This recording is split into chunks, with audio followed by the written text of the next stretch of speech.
Just as I opened my mouth to say those sacred words, I do. A sharp voice split the warm spring air like a whip. It's not too late to back out. The words hung there for a moment, suspended in the golden hush of a late afternoon in Charleston. I blinked, confused at first, and then the chill hit me. My heart stumbled inside my chest. Slowly, almost against my will, I turned my head toward the voice. There, standing in the second row on Daniel's side of the aisle, was Margaret Weston Daniel's mother, my soon-to-be mother-in-law. Her thin lips were stretched into a smile that didn't reach her eyes. She wore a fitted emerald green dress, one that clashed harshly with the soft ivory and champagne tones of our garden ceremony. It was deliberate, I knew that now. Just another small rebellion disguised as coincidence. For the past year, Margaret had smiled through gritted teeth every time she saw me playing the part of the supportive parent, while never letting me forget she thought I wasn't her idea of good enough for her son. That smile now looked like a mask cracking at the edges. Every guest went still.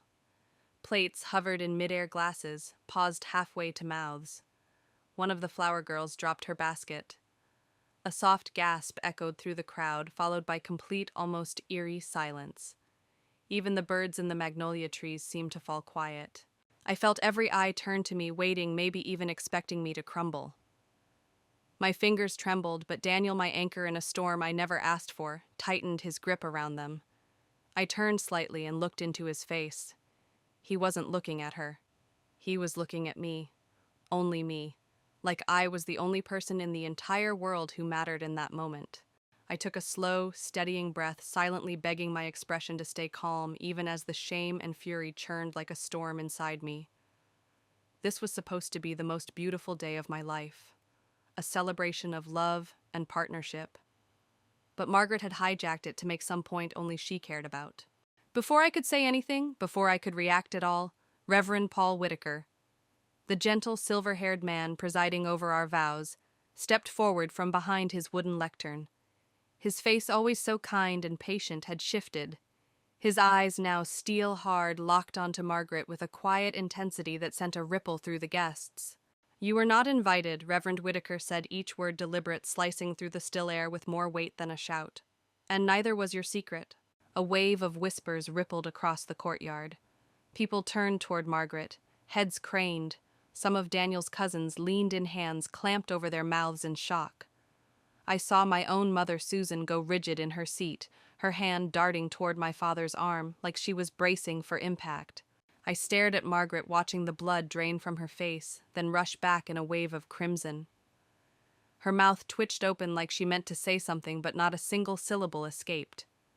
She stood there exposed, like a spotlight had been turned on her mid-performance, and she no longer remembered her lines. The Reverend didn't move. He stood tall, shoulders back, calm but unyielding. And beside me, Daniel let out a long, steady exhale. His jaw tensed, but he didn't speak. He didn't need to. His silence spoke volumes, his presence. His gaze fixed on me was enough to tell me where he stood. He had chosen me again, and this moment was no different. And right there in the stillness between everything crashing down and everything rising anew, I finally understood something I should have realized long ago. Family isn't just about blood or last names. It's about loyalty. It's about love. It's about who shows up for you when everything is on the line, and who tries to break you when they think no one's watching. Margaret had just played her final card. She thought it would destroy me. But the truth, it only proved what I already knew. She had lost. Around me, the entire wedding seemed frozen in a moment of breathless tension. Some guests were still chewing, like they were unsure if it was okay to continue. Others had turned their full attention to the altar, their faces tight with discomfort and disbelief. But deep inside me, somewhere beneath the sting of embarrassment and the ache of betrayal, something else began to rise strength. If this was her big move, then it was pitiful. I squeezed Daniel's hand back, lifted my chin, and squared my shoulders. She didn't get to rewrite my story, not today, not ever. This was still my wedding, my moment, and I was going to take my vows no matter what fire she tried to light. The morning had unfurled with the kind of honeyed warmth that only a South Carolina spring could offer, gentle, golden, and full of promise. Light slanted through towering oak trees, whose thick branches were adorned with strings of fairy lights that glimmered faintly even in daylight, like stars clinging to morning's hem. The courtyard, fragrant with the mingled scents of fresh roses and warm vanilla drifting from the bakery just across the street, breathed romance into every corner. Nothing had been left to chance. The music, a soft blend of cello and piano, floated delicately through the air, weaving itself into the murmurs of guests and the rustling of lace runners atop reclaimed wood tables. It was in every sense the wedding I had imagined since childhood, a vision spun from daydreams and bridal magazines stitched together with hope, and more than a few late-night Pinterest boards. And now here I stood, tucked just behind the chapel's massive oak doors, the aged wood cool against my back, the bouquet in my trembling hands biting into my palms with its tightly bound stems. My heart wasn't hammering out of panic, but from the sheer force of emotion crashing over me in waves too large to contain. I was drowning in joy, breathless with anticipation. A flicker of nervousness fluttered like a trapped bird beneath my ribs, but it was no match for the overpowering surge of love, of hope, of the fierce desire to walk down that aisle toward the man who had chosen me. My father, Rick Bennett, stood just beside me, clearing his throat and tugging at his tie, for what must have been the fourth or fifth time, his glance straying to me with disbelief and awe, as if he still couldn't quite believe that this moment had come. My mother, Susan, was fussing quietly over the train of my gown, brushing away an invisible speck of dust and dabbing a tear from her cheek with the edge of her hand. I caught her eye, and we shared a silent, trembling smile. We had made it through the long engagement, the subtle slights, the endless decisions. Today was real. Today was ours. Daniel Weston was waiting for me. I could picture him so clearly in my mind that it almost felt like I could see him through the doors, tall, elegant in his navy suit, tailored to perfection, his sandy blonde hair, likely tousled from nervous fingers. And those eyes, those deep-set, stormy green eyes, that had looked at me with unwavering certainty since our very first meeting, they would be locked on those chapel doors waiting for me to appear. The thought steadied me. He loved me. He had chosen me not out of convenience or family obligation, but freely, fiercely, and completely. And in most moments, that truth was all I needed. But not in all moments, not in this one. Because beneath the swell of happiness, a single knot of unease curled in my gut like a snake, coiled in tall grass. Its name was Margaret Weston Daniel's mother, a woman who had never needed to raise her voice to make her displeasure known. Her arsenal was quiet, her disapproval delivered in careful words, dressed as compliments and glances that lingered a second too long on my modest shoes or my practical career. "You're such a simple girl, Julia," she had once said with a gracious smile and a voice like silk hiding a blade. "Daniel always imagined a more cosmopolitan life." Or, "Oh, you're planning to keep teaching after the wedding. That's so sweet, though surely you'll want something a little more ambitious eventually." Every exchange with Margaret felt like standing on a trap door, smiling as the floor threatened to fall away at any second. But I had smiled through it all. I had sat through strained brunches and endured critiques on napkin colors and floral arrangements because I believed, foolishly perhaps, that love would eventually soften her. That once she saw how happy Daniel was, she'd accept me, maybe even love me. I clung to that hope like a talisman, even when the signs grew harder to ignore. She'd arrived late to our rehearsal dinner, sweeping in like a hurricane, in an ivory dress she claimed was off-white. She picked apart the menu and called the centerpieces uninspired. Daniel's father, Thomas Weston, had said nothing, shrinking into his wine glass, the way he always did, quietly enduring his wife's bitterness like a lifelong sentence. And still I had not seen it coming. Not really. Not the moment that would split my world in two. When the chapel doors creaked open and I stepped into the aisle, everything else melted away. The music, the guests, the late spring sun that poured in through the open courtyard, they blurred until there was only Daniel. His smile when he saw me was a lighthouse. It erased Margaret, erased every doubt, and promised 1,000 shared mornings and a home full of laughter. I floated forward, feet barely touching the ground, buoyed by the love around me. My parents beamed. Friends and family leaned in, some wiping tears from their cheeks. I reached the altar and slid my hand into Daniel's. His palm was warm, steady, safe. Reverend Paul Whitaker began to speak, his voice a soothing thread that tied us to the earth. He talked of commitment and faith, of the sacred weight of love, and the resilience of two people choosing each other again and again. Then came the moment, the question that hangs in the air like a held breath. If anyone knows of a reason why these two should not be joined in holy matrimony, speak now, or forever hold your peace. The words had barely finished echoing before a voice sharp and unmistakable cut through the silence. It's not too late to back out. The world slammed to a halt. My body froze, my breath catching in my throat as the dream shattered around me. I was no longer the radiant bride in a fairy tale. I was a woman standing at the edge of an emotional battlefield, and the first shot had just been fired.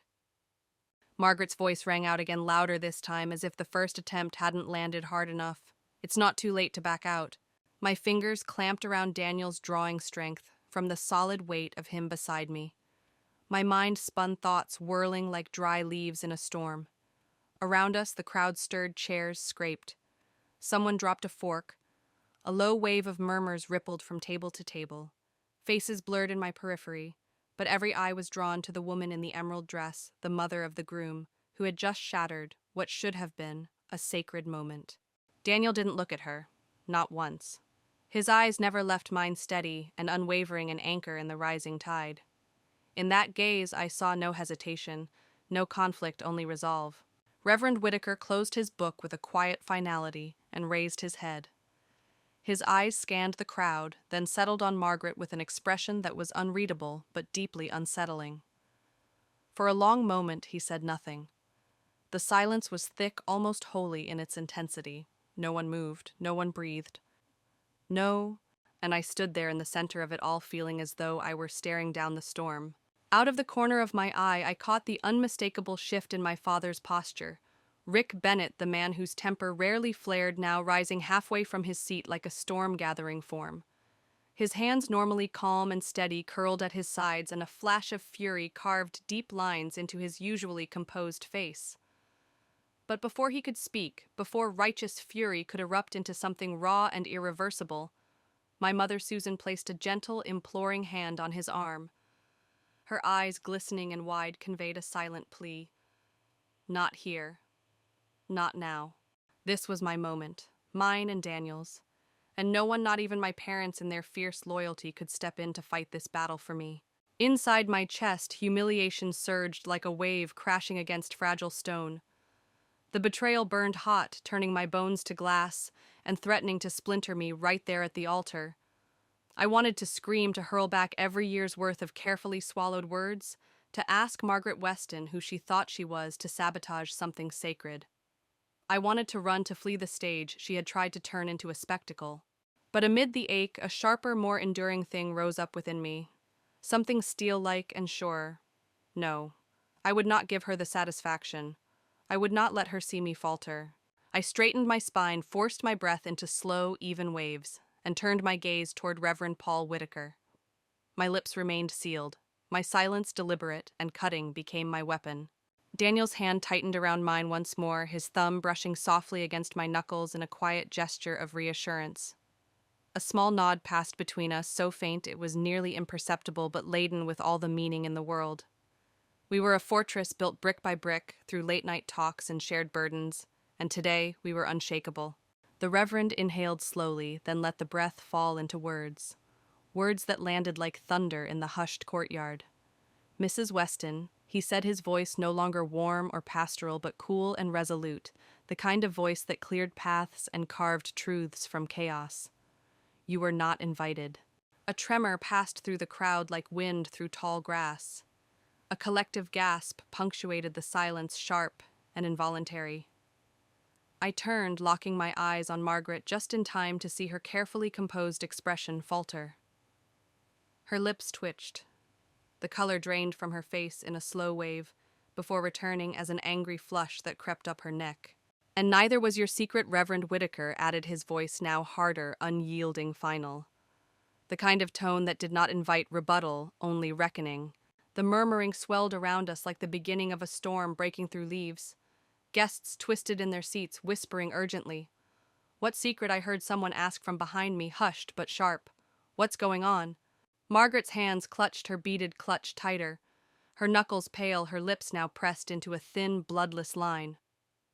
Her eyes, once confident and icy, darted around the courtyard like a hunted animal's. She opened her mouth, perhaps to mount a defense, but nothing emerged, no explanation, no denial, only silence. Beside her, Thomas Weston sat frozen in his chair, his expression hollowed out by something deeper than shock. His features sagged beneath the weight of recognition, of knowing perhaps for the first time that silence had allowed this all to fester. Shame wrapped around him like an old coat he hadn't realized he was still wearing. I stood at the altar, blood thudding in my ears, my thoughts scattered like leaves in wind. Every moment I had ever spent with Margaret, the quiet barbs, the feigned smiles, the condescension wrapped in courtesy flashed before me in brittle clarity. What was she hiding? How deep did her bitterness run? Reverend Whitaker stepped forward, lowering his voice just enough to draw the crowd inward like gravity. "This ceremony will not be disrupted by someone who tried to bribe me," he said, his words landing with the crack of a whip. "Who attempted to purchase a false objection in hopes of derailing this union." I blinked, unable to process the meaning at first. Bribe. The word reverberated in my skull. Margaret's face twisted into something unfamiliar, raw, furious, exposed. A few guests gasped, covering their mouths with trembling fingers. Eyes ping-ponged between Daniel, Margaret, and me like a tennis match with no rules. "She offered me a substantial sum of money last night." Reverend Whitaker continued unwavering. "Asked me to fabricate a reason why this marriage should not go forward. To cast doubt, to stir confusion, to plant just enough chaos to end it before it could begin." Another glass shattered somewhere in the back. My knees wobbled beneath me, but I stood firm, willing myself not to collapse beneath the gravity of what was being unveiled. I had endured so much 12 months of quiet cruelty, masked manipulation, but this was naked sabotage, and now the mask had been torn away in front of everyone. Daniel turned toward his mother slowly, deliberately. His jaw clenched tight, his voice low but resolute, each word honed to the sharp edge of truth. "If you cannot respect the woman I love," he said, "if you cannot respect me, then you are no longer welcome in my life." No theatrics, no raised voices, just the quiet, weighty click of a door closing forever. Margaret faltered, clinging to her handbag like it was armor. Her gaze flickered, searching desperately across the courtyard for some kind of support, some loyal face in the crowd that might rise in her defense. But all she found was a wall of eyes, judging, appalled, unblinking. No one came to her rescue. Without another word, she turned and walked away. The sound of her heels, sharp and deliberate, echoed off the courtyard stone like a funeral toll. The heavy chapel doors creaked closed behind her, the final note in her retreat. A hush fell dense and uncertain, as if every guest had forgotten how to breathe. We all stood suspended in a moment too full to hold. Then Daniel, as though moved by some inner compass, lifted my hand and pressed his lips to it with reverent calm. Slowly, he turned back toward Reverend Whitaker. "We were not broken. We were not derailed. We were ready to begin again." As the last echo of Margaret's departure dissolved into silence, I felt something remarkable happen. The weight of her presence lifted from the courtyard as if a storm cloud had passed, and the sun could now shine without interference. The crowd remained still, suspended in a stunned tableau. No one was sure if we could continue, if we even should, after such a rupture. But Daniel's hand still held mine, strong and steady. And as I looked at him, not the crowd, not the minister, not even the ruins left by his mother, I saw only love. Real, unshaken, unembellished love. In that gaze I found no traces of fear or anger, no regret or apology. Only a vow unspoken. We're here. We're still us. And that's enough. I could have fallen apart. I could have let the weight of humiliation and betrayal topple me like a house of cards. But instead, something inside me clicked into place. Margaret's voice, her schemes, her disdain, they held no power unless I granted it. And I refused to. This ceremony, this promise, this life belonged to us. Not to those who tried to control it, not to the shadows of bitterness or legacy. To us. With all the strength I had left, I gave Daniel the smallest nod, a quiet yes, a beginning. I caught the subtle shift in Reverend Whitaker's shoulders, as though even he had been holding his breath. Then he returned my nod with one of his own, and without a word opened his book again. The pages rustled like the turning of a chapter. But before that, Daniel turned not to me, but to the guests. Slowly, deliberately, he faced the crowd, his spine straight as a soldier's, his voice steady as stone. There was no anger in his tone, no lingering bitterness, only clarity, calm, and the quiet authority of a man who knew exactly what mattered. I want to thank everyone for being here today. He began, his voice lifting gently above the hush that had settled like a blanket across the courtyard. Today is about love, about building a life, not a perfect one, but one grounded in trust, in mutual respect, and in the kind of loyalty that doesn't waver when tested but instead digs in deeper. It was as though the wind itself paused to listen. Leaves hung motionless on the trees, and not a single chair creaked. All around us, guests sat transfixed, leaning in not just with their bodies, but with their hearts. Daniel looked at me, then his fingers tightening around mine with the same certainty that had carried us through every storm. I stand here today because I choose Julia, he said. I choose her honesty, her strength, her kindness, and I will never, not for a moment, let anyone make me doubt that choice. His words settled on the crowd like dew soaking in with quiet force. A ripple passed through them. Some nodded slowly, others reached for tissues. I saw my mother Susan dabbing her eyes with the delicate lace handkerchief she'd tucked into her clutch.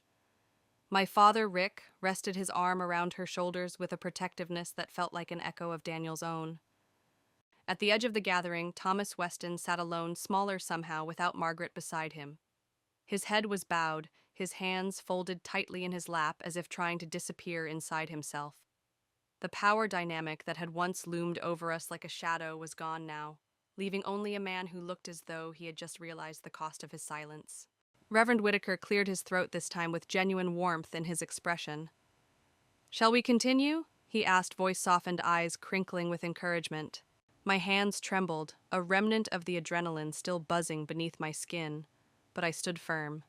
I lifted my chin, summoned the voice I'd once used to quiet classrooms and soothe anxious hearts, and said the words I had dreamed of saying since the moment Daniel asked me to marry him. "I, Julia Bennett, take you, Daniel Weston, to be my husband," I began. "My partner, my best friend, my safe place. I promise to stand beside you, to trust you, to love you, not just in easy days, but in hard ones too. Fiercely, fearlessly, for all the days of my life." My voice held. Not a crack, not a stammer, just the truth spoken aloud at last. Daniel smiled softly, but with a depth that made my knees want to buckle. Then it was his turn. "I, Daniel Weston, take you, Julia, to be my wife. My heart, my home, my future. I promise to honor you, to protect you, to laugh with you, to challenge you, and to stand with you for every step of our journey. Whatever comes, we face it together." We exchanged rings, simple gold bands warm with the weight of meaning. As our fingers slid into place, the world seemed to still again. Even the air felt sacred. And when Reverend Whitaker finally said, "I now pronounce you husband and wife," the sound that broke from the courtyard wasn't the delicate clapping of polite guests. It was thunderous, raw, emotional. A roar of people who had seen us, really seen us, and knew how hard-won this union was. Daniel pulled me close and kissed me, not with ceremony, but with certainty. And that was the moment my body gave out, not from weakness, but from release. From the sheer, overwhelming rush of everything we had survived. My knees buckled, and he caught me like he always had, easily, instinctively laughing softly against my lips. We were not survivors of chaos. We were champions of it. We had chosen each other, and that above all was the truth we stood on. As the applause faded into a warm, murmuring buzz, and our guests began to stir, turning toward the reception tent in search of food, laughter, and celebration, I finally drew the first true breath I had managed all day. I was married. Truly, wholly, undeniably married. Despite the chaos, despite Margaret's attempt to dismantle everything with one cruel interruption, we had stood our ground. And now, hand in hand, Daniel and I walked together down the aisle, heads high, surrounded by smiling faces. Guests reached out, clapping us on the back, pulling us into quick hugs, whispering congratulations, and how proud they were of us, not just for getting married, but for the way we had done it, for the fight we hadn't asked for, but had faced nonetheless. Their kindness wrapped around us like a second veil, a shield of warmth and approval. But even as we soaked in their support, I caught movement from the edge of the crowd. There stood Thomas Weston, awkward and uncertain, his hands jammed deep into the pockets of his slate-gray suit. He looked lost, his eyes bouncing between Daniel and the empty space where his wife had vanished. And for a moment, I wasn't sure if he would stay or slip away unseen. Daniel's hand gave mine one final squeeze, then he released me and crossed the small distance to his father. I watched heart pounding as they stood face to face. Thomas hesitated. Then in a voice rough with emotion, he said, "I'm sorry, I should have stopped her." Daniel's jaw was tight, but his eyes held something softer. "You didn't make her choices," he said evenly, "but you let her think she could hurt us without consequence." Thomas nodded, the movement small, heavy, with decades of complicity. He turned to me next, his voice breaking. "You didn't deserve that, either of you. I hope one day you'll forgive me for not doing more." And I nodded, not because I felt obligated, but because I understood something now. Some people fight with fire. Others fade without sound, and you don't realize they've given up until everything's already gone. Daniel returned to my side, his face brighter, freer than it had been in months. Together, we walked toward the reception tent where fairy lights shimmered above, and the scent of smoked brisket and sugared tea drifted through the air. Reverend Whitaker stood near the entrance, smiling like a man who had just officiated not a wedding, but a small miracle. Later, once guests were seated and glasses had been filled, he stepped to the microphone, tapping once to quiet the hum of conversation. "Before we move into the celebration," he said, his voice carrying with ease, "there's something important that must be acknowledged." The tent hushed, even the music faded. "Today we witnessed not just a marriage," Reverend Whitaker said, "but a triumph of love over fear of truth, over manipulation of grace, over bitterness." Many of you may not know the full extent of what Julia and Daniel endured leading up to this moment. Attempts were made to plant doubt, to fracture trust, to twist love into something fragile. He paused, and the silence that followed was thick with understanding. But love, real love rooted in truth, cannot be broken. It cannot be bribed. It cannot be bought. It stands. And this couple, they stood. They chose one another not because it was easy, but because it was right. Heads nodded, hands reached for tissues, and I saw even my bridesmaids, stoic all day, now visibly moved. "This is not just a celebration," Reverend Whitaker concluded. "It is a reminder of what love demands: loyalty, courage, forgiveness, especially when the world tries to convince you to let go." The applause that followed was thunderous, deep and full, the sound of people who understood they had not merely attended a wedding, but witnessed something real. Daniel pulled me close, resting his forehead against mine. And for the first time since I'd slipped into my dress that morning, I allowed myself to believe it fully. We had not just survived the day. We had won it. As the music swelled, and the soft glow of string lights shimmered above our friends and family, rose from their seats, pulled to the dance floor by laughter and melody, the tension of earlier swept away like mist in the morning sun. I stood at the edge for a heartbeat longer, watching the scene unfold: twirling skirts, smiling faces, the gentle clink of glasses, and the muffled shuffle of polished shoes against worn wooden boards. And in that moment, I knew something with absolute clarity: this story would not be remembered for Margaret Weston's betrayal. No, the memory of this day would not hinge on her cruelty, on the jagged edge she had tried to drive between us. Her voice, sharp and uninvited, had briefly cracked the surface of something beautiful, but it had not sunk it. What people would remember, what we would remember, was not the interruption, but the resilience that followed it, the love that stood tall in the face of shame, the quiet defiance that chose joy over bitterness. When Daniel reached for my hand and led me onto the dance floor, it was not in haste or to fill a void. It was with purpose, a signal to all watching that we were exactly where we belonged. As he pulled me into the warmth of his arms, the first notes of our song wrapped around us, and the rest of the world melted away. The reception hummed with a radiant life, each corner of the tent brimming with the kind of joy that feels almost too full to hold. Laughter echoed from tables, guests clinked champagne flutes, and the scent of fresh flowers mingled with the sweet undertones of vanilla and citrus from the dessert table.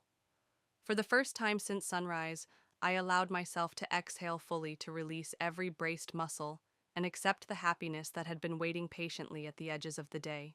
As Daniel twirled me in a slow circle, his hand steady at the small of my back, the room blurred in soft focus. His smile, gentle, genuine, caught the light just enough to reflect everything he felt without needing to say a word. I closed my eyes briefly, letting the moment sink into my bones, feeling the music pulse through my chest. The ugliness that had tried to invade this day was gone. This was what remained. This was what mattered. Throughout the night, guests drifted toward us one by one. They hugged us, whispered affirmations, pressed hands to hearts. Some I knew well. Others were strangers or near strangers, their faces unfamiliar, but their eyes full of emotion. They spoke of the vows, of the courage, of the truth that had been spoken aloud for all to hear. And I realized then that we were no longer simply a bride and groom. We had become something else, a symbol, a quiet proof that love, when honest and brave, could withstand even the most vicious storm. Near the cake table, I felt a pair of familiar arms wrap around me. My mother's voice trembled thick with pride. "You were magnificent, Julia," she said, holding me tightly. "You carried yourself with more grace than I think even you know." My father stood beside her, his hand resting lightly on her back. "You didn't just marry a man today, sweetheart," he said, his voice low but sure. "You chose a future, one where fear doesn't get the last word." Their words settled over me like a soft blanket, grounding me in a way nothing else could. Later, as the stars blinked awake overhead, and the last light of day gave way to candlelit ambiance, Daniel and I found a quiet spot beneath a canopy of golden bulbs. Our plates forgotten and half cleared rested between us on a nearby table as we watched our loved ones dancing in the warm twilight. He turned to me, brushing a loose curl from my face with the gentleness I had come to cherish. "You know," he said, his voice low and steady, "I always thought today had to be perfect. Now I think it already was, even before it began." I tilted my head, smiling at him. "Perfect doesn't mean flawless," I said softly. "It means real." He nodded, the truth of it etched in every line of his face. Perfect, I realized, had nothing to do with timelines or speeches or perfect weather. It was standing side by side when the sky cracked open. It was finding laughter through tears dancing, even as shadows tried to creep in. It was choosing each other when choosing was hard. That was perfection, not in polish, but in presence. As the evening wore on, the night sky spread across the horizon, like a velvet curtain stitched with starlight. I found myself thinking of the woman I had been when I first met Daniel, bright-eyed, cautious, still learning to trust that happiness could last. And then I thought of the woman standing here now. This woman had faced betrayal and chosen grace.